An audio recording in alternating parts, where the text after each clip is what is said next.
அரைச்சி விட்ட மீன் குழம்பு வைக்கலாம். அதுக்கு தேவையான பொருள் வந்து என்னென்னு பார்க்கலாம். இது வந்து அரைக்கிறதுக்கு மசாலா. இது வந்து தாளிக்கிறதுக்கு. அதுக்கு தேவையான மிளகாத்தூள், புளி, உப்பு. இப்போது 2 ஸ்பூன் மிளகு, 1 ஸ்பூன் ஜீரகம், கொஞ்சம் கருவேப்பிலை, ஒரு வெங்காயம், ஒரு தக்காளி, ஒரு 10 பல் பூண்டு. இது எல்லாமே அரைச்சிக்கணும், வதக்கி அரைச்சிக்கணும். இது வந்து தாளிக்க தேவையான பொருள்.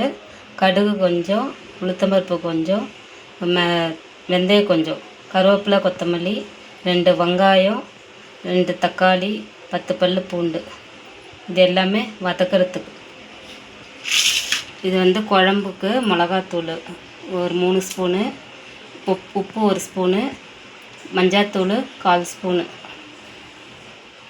புளி வந்து ஒரு 50 கிராம். முதல்ல அடுப்பத்தை வச்சு ஒரு பேன் வச்சுக்கலாம். அதில் கொஞ்சம் எண்ணெய் ஊற்றிக்கலாம். மிளகு போட்டுக்கலாம்.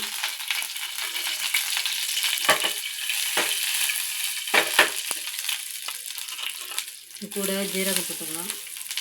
கருவேப்பிலை கொஞ்சம் போட்டுக்கலாம். அப்புறம் வெங்காயம் போட்டுக்கலாம். இது எல்லாமே வதக்கிக்கணும். வைக்கிறது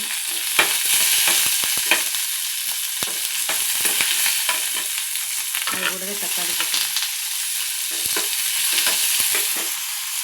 பூண்டு இருக்குது, பூண்டு போட்டுக்கலாம்.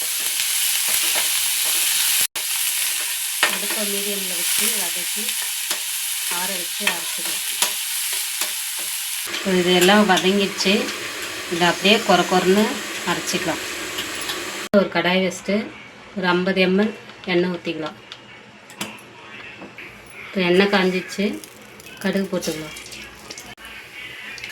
இப்போ கடுகு பொரிஞ்சிச்சு. இது கூட கொஞ்சம் உளுத்தம்பருப்பு போட்டுக்கலாம். அது கூடவே கொஞ்சம் வெந்தயம் போட்டுக்கலாம்.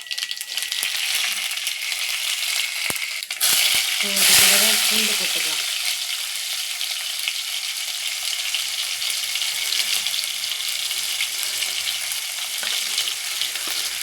இது கூட வெங்காயம், கருவேப்பிலை கொஞ்சம் போட்டு நல்லா வதக்கலாம்.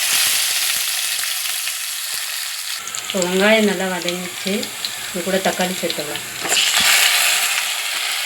கூட கொத்தமல்லி சேர்த்துக்கலாம். ஒரு 2 நிமிஷம் நல்லா வதக்கிட்டு அதுக்கப்புறம் புளி தண்ணி வச்சிடலாம். வெங்காய தக்காளி நல்லா வதங்கிச்சு. இது கூட மிளகாத்தூள், உப்பு, மஞ்சள்தூள் சேர்த்துக்கலாம். இது கூட புளி கரைசல் சேர்த்துக்கலாம்.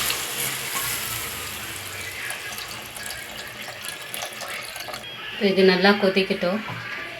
இப்போ குழம்பு நல்லா கொச்சின்னு இருக்குது. இது கூட நம்ம வதக்கி வச்ச மசாலாவெல்லாம் ஊற்றிக்கலாம். குழம்பு நல்லா சுண்டிச்சு. இந்த டைமில் மீன் போட்டுக்கலாம்.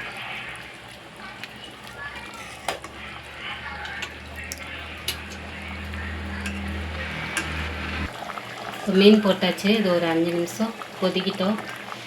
அதுக்கப்புறமா ஆஃப் பண்ணிடலாம். அரைச்சி வைத்த மீன் குழம்பு ரெடி. சாப்பிடுவாங்க.